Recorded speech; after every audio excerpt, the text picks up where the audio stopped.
मित्रों, हमारी भारतीय सनातन संस्कृति में नारी का स्थान अत्यंत ऊंचा है। वो देवी के पद पर प्रतिष्ठित किया गया है। अपनी गरिमा तेजस्विता के कारण भारतवर्ष की नारी संपूर्ण विश्व में पूजनीय है।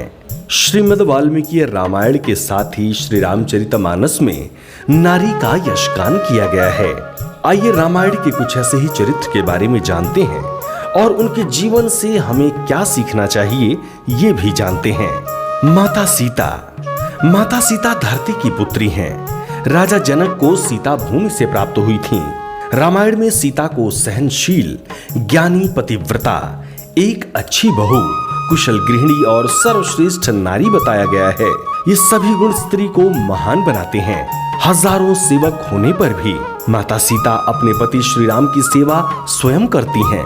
सीता अपने पति के हर सुख दुख में भागीदार बनी और विषम परिस्थितियों में भी अपना पतिव्रता धर्म का उल्लंघन नहीं किया।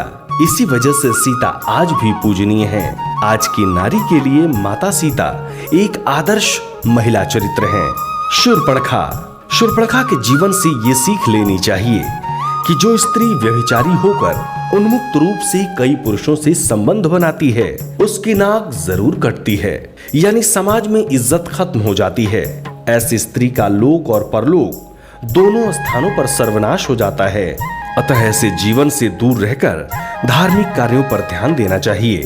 पर पुरुष के संबंध में किसी भी प्रकार के गलत विचार मन में नहीं लाना चाहिए। उर्मिला। रामायण में उर्मिला सीता की छोटी बहन एवं लखन लाल जी की पत्नी हैं। जब लक्ष्मण श्री राम और सीता जी के साथ वनगमन को गए, तब उर्मिला ने भी 14 वर्षों तक महल में रहकर तपस्वी की तरह जीवन व्यतीत किया।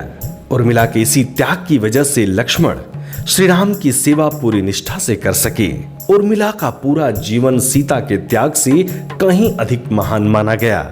उर्मिला एक ऐसा उदाहरण है जो पति और ससुराल के प्रति त्याग और समर्पण का भाव सिखाती है।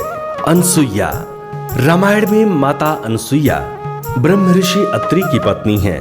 अनसुईया के स्वभाव में किसी भी प्रकार की ईर्ष्या नहीं थी, जबकि आज के दौर में अधिकांश स्त्रियां ईर्ष्या भाव रखती हैं। ईर्ष्या के कारण स्त्रियां अपना भविष्य और पारिवारिक जीवन को काफी हद तक प्रभावित कर लेती हैं। माता अनसुईया से सीखा जा सकता है कि ईर्ष्या त्याग कर और सभी को साथ लेकर चलना चाहिए। मंदोदरी। राक्षस राज रावण की पटरानी होने के बावजूद मंदोदरी बहुत धार्मिक, गर्वहीन पतिव्रता महिला थीं। अपने पति को सही सलाह देती थीं एवं समय समय पर अच्छे बुरे कर्मों का ज्ञान भी देती थीं। रावण का दुर्भाग्य था जो उसने मंदोदरी की बातों पर ध्यान नहीं दिया। मंदोदरी ये जानती थी कि रावण ने सीता का हरण कर एक अधार्मिक कार्य किया था। मंदोदरी ने रावण को बहुत समझाया। वो जान गई थी कि श्री राम सामान्य मानव नहीं है और रावण का अंत निकट आ गया है। ऐसे में भी उसने पतिव्रता धर्म निभाया।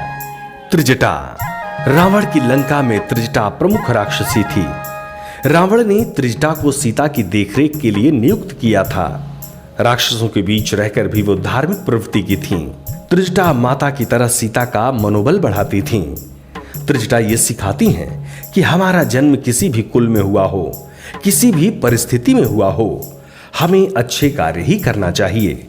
नारी सेवा और त्याग की मूर्ति हैं। इस प्रकार समस्त नारियों को रामायण के इन महिला पात्रों का अनुसरण जरूर करना चाहिए, जिससे परिवार और समाज सुखमय बन सके। सब्सक्राइब करें टोटल भक्ति को। अब हमारे वीडियोस को सबसे पहले देखने के लिए बेल आइकन को दबाना ना भूलें।